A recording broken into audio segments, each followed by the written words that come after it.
Welcome to Cannabis 360, your source for cannabis and psychedelic industry news, interviews, and insights. Visit canna360.ca and sign up to receive free access to the entire Cannabis 360 catalog. In this episode of High Fidelity, we speak with O'Neil Rudolph, founder and CEO of Cannachange. O'Neil discusses how cannachange incentivizes consumers and retailers through the app's credit system and waste tracking capabilities, the challenges working across state lines with multiple waste haulers, and provides examples of how companies can create a closed-loop system for cannabis packaging. Welcome, O'Neil. How are you today? I'm doing well. How are you? I'm doing well. Thank you for asking. Really excited to speak with you today about cannachange, and thank you so much for joining me. So I just want to start off, just really like, what's your background? How'd you get started first in the cannabis industry, and what led you to actually starting cannachange in the first place? Yeah, so I've used cannabis medically for a while now, so I'm always accumulating like a regular amount of waste. I kind of always know week to week how much waste I'm going to have, and it was really just like disheartening to see how much I was building up and to see that in a lot of other industries there were options for, packaging being reused or being returned for points and discounts to incentivize consumers to shop more sustainably. But to find that didn't exist in the cannabis industry was really surprising because there's such a big overlap between people interested in sustainability and cannabis consumers. So seeing that in a lot of these other industries, a reward system existed for people returning their waste that could be disposed of sustainably and receiving points and discounts for that, that was something that I really wanted to bring into the cannabis industry and be able to use for not only myself as a direct way to dispose of waste more sustainably, but for everyone else who was kind of in a similar situation with not knowing what to do with all their packaging. Yeah, it makes sense. So it's sort of firsthand experience, right? As you're gathering, all of the waste, all of the packaging, it's like, hey, what do I do with this? How do I, solve this problem? I think that's really fascinating because it feels like that's how I think a lot of these things come about, right? It's recognizing a problem, seeing an issue, and really trying to solve that problem, right? So it's awesome to see that you sort of took initiative like that.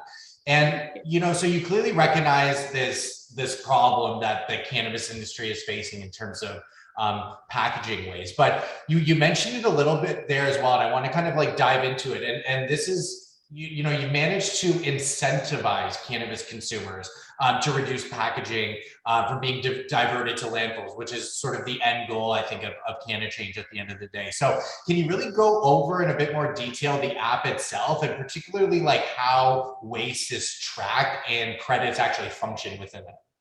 Yeah, so the app itself allows people to return their recyclable, compostable, and reusable cannabis packaging to any participating dispensaries, and they then receive points, which eventually turn into dispensary credit that they can apply at any participating dispensary.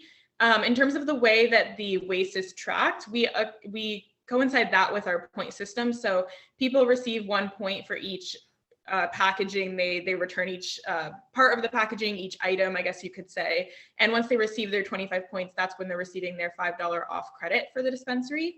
And so when each point is added, we're then able to track what type of waste was returned, exactly if it's recyclable, compostable, reusable, because depending on the type, of course, they can be disposed of differently or even reused. And we have state to state dispensaries, sustainably disposing of or sanitizing and reusing the packaging differently. So we like to keep track of that. So we're then able to see what was returned, exactly what can be done with it. And through the app, the consumer can then see their waste accumulated that they've saved. And the dispensary can also see that on their end, which really gives them a good idea of how much of an impact they're helping consumers have, which I think is really important. Yeah, no, it's really interesting because I mean, credits are great and people love, accumulating credits and, eventually being able to pay through those credits and that sort of thing. But I really love the tracking aspect of it as well, because it really allows you to see sort of the impact you're having in real time, which I think does, again, kind of play into that incentivization. And sort of, I almost look at it like it's like a gamification, right? You're sort of like gamifying through the app and again, creating that incentivization to do that. So that's really a unique idea that I think, like you said, is a critical component of it to actually be able to see that impact. Cool. So you mentioned earlier that there's this sort of overlap between like an interest in sustainability and cannabis consumers, and that does make a lot of sense. But what I'm sort of curious about is how has the process been in terms of getting dispensaries and retail stores actually on board? Because I think with credits and being able to see your impact, like it seems like a no-brainer for sort of consumers to jump on board, but like in terms of like how you pitch this idea, pitch this, type of recycling program to the actual retail stores, what's that process like, and how have they sort of reacted to it? Yeah, so I think that it's it's interesting to see the difference in consumer participation and interest versus dispensaries because like you said, you have the incentive of the points and credits, but you also have the waste tracking. And I think that, which incentive I guess is more motivating for people completely depends from person to person, or it may be both. For dispensaries, their main concern is often the financial benefit. And if a sustainability effort will increase their profitability in the long run, if it's going to hurt them, in the short term, if they're having to credit consumers, and if overall is it really going to benefit them and bring more customers into their store or increase customer loyalty if they're offering a sustainability initiative that, like you said, is, it's purely a recycling program or a composting program or allowing people to reuse packaging. So for me, when I'm, I guess, pitching to dispensaries or offering up this solution, that's a lot of what the focus has to be, because they want to make sure that, yes, they all want to be more sustainable. They want to be able to say that they're participating in sustainability and offering efforts to consumers so they can participate, but they want to make sure that they're not taking a financial hit for that, or that, they're not wasting time and energy in collecting packaging and disposing of it more sustainably. So I have to definitely look at the bigger picture with dispensaries and, with how it affects their profit and how it can actually increase their customer loyalty and bring more people in because they are offering this to consumers, which again, on the consumer end, when you have so much interest, it really is something they want and it's in a high demand. So being able to present that to dispensaries has definitely been very helpful in getting them on board. So I think seeing so much consumer interest and seeing people say that they really will participate if it's offered is what is so helpful in finally like closing that loop with dispensaries and getting them to commit to it. Yeah, that's interesting. And I know you mentioned sort of this is something that consumers want and demand, and helps with retailers and sort of how they come off to the consumer. And if I'm not mistaken, you have done sort of a pilot project on this, like actually looking at like surveying cannabis consumers and really trying to find out, is this actually something that they want? Yeah, so that was kind of initially what was most important to me to be able to show dispensaries, because a lot of them were like, hey, this is a great idea. This is so cool that you've done this. If we offer it, if we put time and money and energy into it, are people really going to use it? And so that was kind of when I knew I needed a proof of concept and an example for other dispensaries to follow to show that people really will use it. And it's something that they're really excited about being able to participate in. Interesting. And was that, because I know you're mostly based out of the US, so was that done in the US or was it Canada? No, so right now we haven't launched in Canada. I mean, the app is available there. We would love to work with dispensaries there, but that's all been within the US and mainly within Colorado, because the government there has already like really pushed take back programs. So a lot of dispensaries already really wanted to be able to sanitize and reuse glass jars. And so being able to track that process and see how much of an impact people are having was really cool to see that taken up so easily there and with so much enthusiasm, because I think that's something they were really looking for. So hopefully we can do that in more states as well, and then in Canada, because I think that would be a great place to expand to. Absolutely.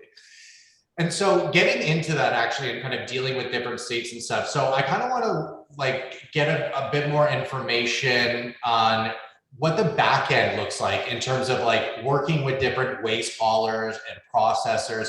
So what have been some of the major challenges there, like particularly when you're working in different states? Yeah, so the US is definitely a whole different thing to tackle when it comes to regulations, and us not having cannabis federally legal yet. It's really difficult to navigate all of the legislation state to state and the overall regulations that prevent you from shipping any packaging across state lines, even if it's empty, even if it's been sanitized. And then again, there's always loopholes, or there's a lot of vague regulations that no one really has clarity on. So it's a lot of like is this illegal, or is it just discouraged, or is it fully allowed, and kind of navigating all of that. So I think where I've found the best approach in terms of like navigating all of that with dispensaries and helping them establish relationships with back-end recyclers and composters, that's just been a state to state process, which is difficult, but I think in the long run, it saves a lot of time with working around different regulations. And so that's kind of where I've had to reach out to recycler state to state or a composter state to state, connect them with whatever dispensary is interested in using their services, kind of get involved in the discussion, because of course, like I always want to be able to track where all of the waste is going, how much of it is going where, and make sure that we're receiving reports from all of our participating dispensaries and all of that. But yeah, it's kind of where I've had to work state to state to facilitate all of those relationships or help dispensaries do that. And hopefully, eventually there's more of a universal solution. But for now, that's my main approach.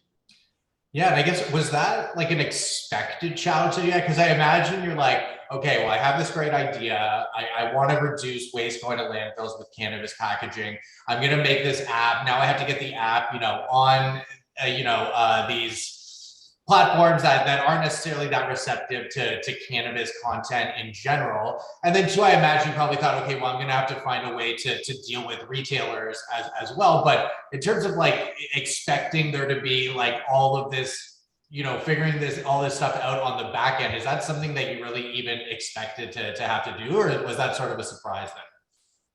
Yeah, I think that I had done so much research into what laws from each state to state either encouraged or discouraged cannabis packaging to be recycled or composted or disposed of in any sustainable manner, because I'd seen so many states encourage that with legislation and say you have to be recycling this much or composting this much.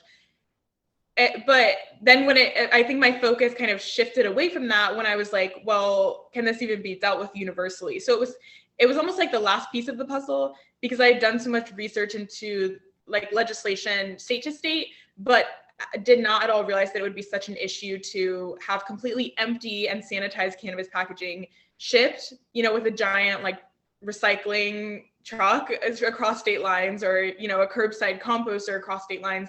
Because with your typical recycling or composting or even a lot of reuse services, that's what's being done, and it's just empty packaging or recyclable material. But in the case of cannabis, when it's coming from a dispensary, it's really highly regulated, as we all know, especially here, So I think that it was something that I really thought of as the last piece and didn't realize how much the legislation would interfere with that state to state. Interesting. And I like that you brought up legislation, because that's something we hear a lot about in Canada in terms of like, sort of, I would say sometimes people blaming the regulations as being sort of the problem. But I'm curious, like from the perspective of the producers, and so like actually the producers that are actually packaging the product and cannabis. So have you been seeing like a major shift in perspective there? Because I've been hearing a lot too that it's the regulations do inhibit some things, but there's also other elements where it's like the producer's just picking the cheapest, most convenient option that oftentimes isn't sustainable. And that's really where the issue lies. So I'm curious, like in the US and from your experience, like working with producers on that front, like, do you see them gravitating more towards sustainable packaging? And, is this something that they're actually using to promote themselves as sort of a differentiator in their brand? Or has it been sort of slow to catch on? Yeah, I think that I think that a lot of cannabis companies that are already very successful, and they know that they can almost take the risk to shift to more of a sustainability mission and put more money into sustainable packaging, for example, they're willing to do that to differentiate themselves. Like I've really seen Papa and Barkley really take that on. I mean, they've always been a pretty sustainable company, but once they were kind of firm in their success in the industry and they're a well-known company, they've been able to take sustainability really into their main point of focus. And it's something they're very committed to now. But talking to the founder, it was something that he brought up where he said, like, have you spoken to a lot of smaller companies that can't afford to take this risk? And so it was interesting having that conversation with him, a founder who has been able to take that risk with his company, because yes, I've definitely spoken to a lot of smaller producers that want to create more sustainable packaging, or they want to only use sustainable materials, but they're often inquiring about like how are these companies doing that? How are they fully shifting to sustainable material when this is the cost of it? This is how much we would have to charge people. Are consumers even going to buy something that's expensive when they can buy something half the price that isn't sustainable, but it's cheaper? So it's a lot of that discourse around, again, I think, like, what are consumers going to do? And producers deciding if they want to take the risk to invest in more sustainable materials. Are consumers really going to care that much to the point where it does help their profitability, or is it going to hurt them? And so I think it's unfortunate that a lot of companies really need to have such firm success before they take that risk, because sustainability benefits us all more in the end. But I definitely see where it's difficult to make that decision because it often is more expensive, especially for producers. So it's interesting to see the difference between companies that are already well established in the industry and their ability to take that risk, and then companies that want to start off and differentiate themselves, but they just don't have the financial ability to do that yet. Yeah. I didn't know that, like that, more mature companies, maybe ones that are sort of transitioning out of that startup phase, might be a bit more, open to the idea of changing to sustainable packaging, right? That's interesting. Okay, well, I want to sort of get a better understanding as well. In terms of just like what we can do on our end, right? I mean, this seems like it's a collective effort. I think, the consumer demand for more sustainable packaging seems like something we need to sort of band together on, in order to really show, right? It's sort of like, you know, um, deciding with your dollar, right?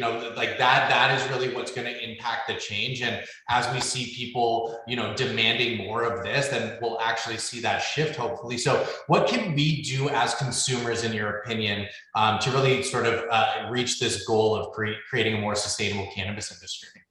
Yeah, I think you brought up a great point with purchasing power. And I think a lot of consumers just don't realize how much power they have in that aspect, or they might think they do, but they feel like their impact is so small that it's not making much of a difference. And in the long run, it makes such a difference to be choosing companies that are more sustainable, that are truly committed to that mission, and really voting with your dollars, or putting your money, choosing to put your power towards those companies, because that really, it almost forces other companies to follow. So if these sustainable companies that are, they're doing it to differentiate themselves, or they're doing it because they truly have this mission for sustainability, whatever it is, if you can show as a consumer that there's a benefit to companies doing that, others they're going to have to follow if they want to be able to keep up with their competitors. And so I think that is one of the most important things, along with just the conversation.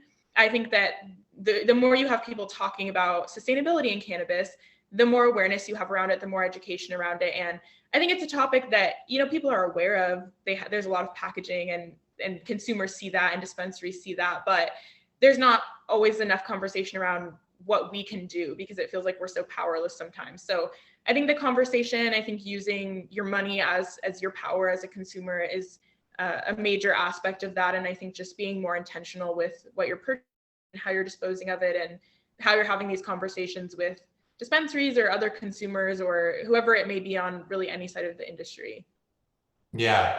And hopefully too, just, more awareness around which companies those are, right? Because I know for me, like if you ask me right now to name like the top 10, sustainable cannabis producers in Canada, the market that obviously I'm a little bit more familiar with, I think I would have trouble really coming up with a full 10 like on that list, right? So I think that could be like a challenge too. Like there might be companies out there that I'm just not aware of that are very committed to this goal. So hopefully we can, help raise awareness around companies that are actually, making these changes. Because again, it's something that I'm definitely interested in. I want to make sure, like you said so eloquently, like purchasing power, and then I'm utilizing that as much as I can. But I'm really just not, there's not that many on my radar, unfortunately, at the moment, right?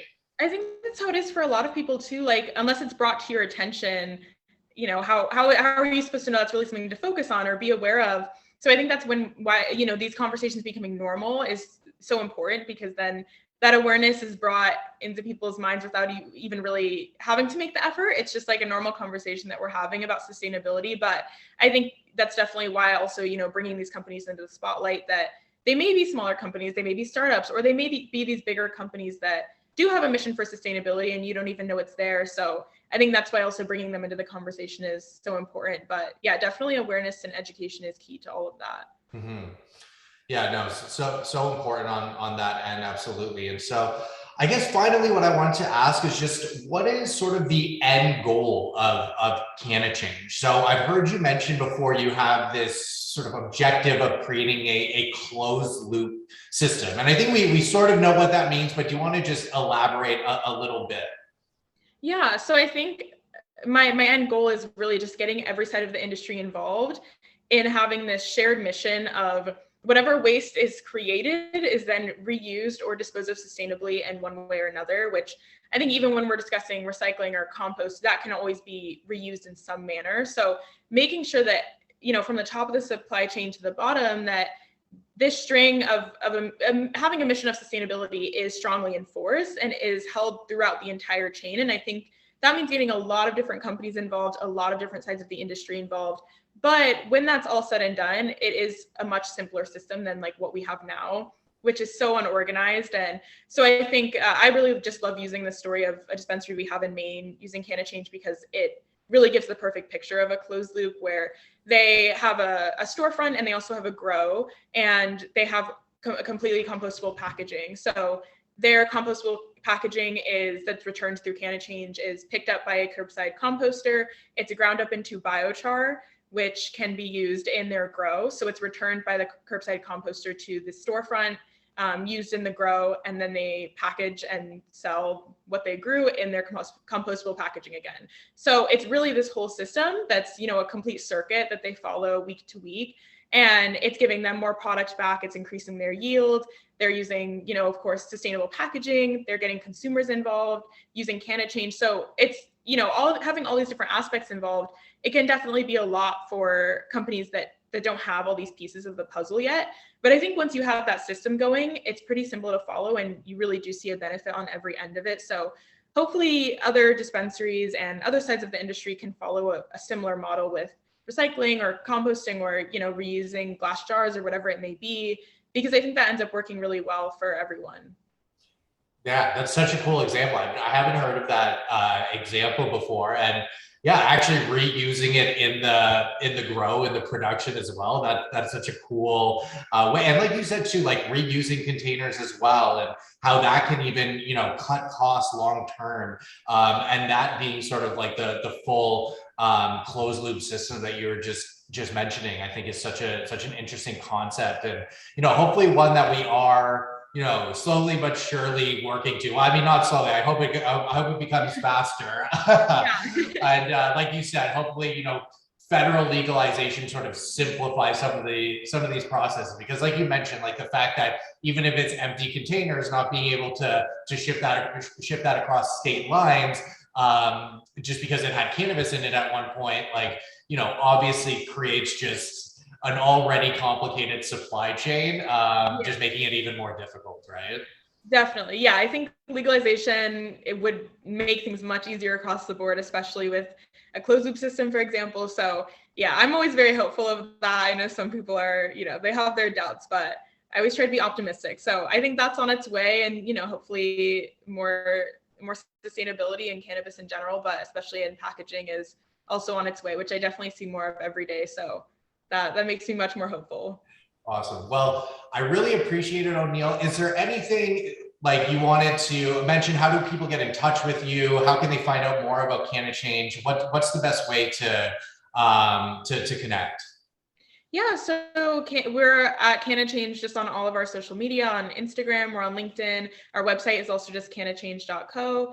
And I'm always happy to connect with anyone through LinkedIn, or if you fill out a contact form on our website, we can also get into contact that way. But I always love having these conversations, just starting more discussion around sustainability and seeing how to get more sides of the industry involved or more dispensaries. And even just hearing the consumer interest is always really helpful to present to dispensaries in areas that, cannachange isn't available yet. So I always love getting in touch with people any of those ways, and just seeing the interest that we have is always really great. That's awesome. Yeah, well, O'Neil's an amazing resource on LinkedIn. I can definitely speak to that as well. You're always sharing interesting information important information when it comes to sustainability, packaging, mitigating waste, all of that. So really appreciate your time today, O'Neil, and thanks again for coming on. Thank you so much for having me. Okay, take care. Thank you, you too. Thank you for tuning into this episode of High Fidelity. For access to the entire Cannabis 360 catalog, subscribe at canna360.ca or visit our YouTube channel, Canna360.